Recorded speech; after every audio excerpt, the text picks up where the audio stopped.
आपल्याकडे काही दिवसापूर्वी जानू हिंदोळा म्हणून एक पेशंट ॲडमिट झाले होते. फाट्यावर जरी जात असताना ज्या वेळेला त्यांना झाडावरनं काहीतरी काढायचं होतं त्यावेळेला ते पूर्ण त्यांचं जे सामान होतं ते घेऊन पडले होते. पडल्यानंतर त्यांच्या हाताला दुखापत म्हणजे थोडक्यात फ्रॅक्चर झालं होतं आणि त्याच्यामधनं ज्या वेळेला ते इथे आले हॉस्पिटलमध्ये आल्याच्यानंतर त्यांच्यावरती शस्त्रक्रिया झाली. तर याविषयी आपण जाणून घेऊया की त्यांना नेमकं काय वाटलं आपल्या हॉस्पिटलविषयी, काय मत आहे त्यांचं. सांगा मला की कोणी तुम्हाला हॉस्पिटलविषयी आपलं. आमच्या शेजारची होती ना, ते आधी ते पण असं पडलेलं. मग त्यांना आम्ही विचारलं कसं आहे तो चांगला आहे जा तिथे त्याला. मग आम्ही इथं आलो घेऊन.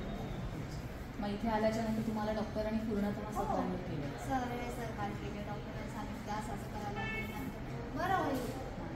आता सगळं व्यवस्थित त्यांनी म्हणजे योग्य मार्गदर्शन तुम्हाला मिळालं. बरं, इथल्या रुग्णालयाच्या एकंदरीत सगळे सिस्टर वगैरे त्यांनी सगळं सहकार्य केलं व्यवस्थित. सगळा तुम्हाला म्हणजे एकंदरीत छान अनुभव आला.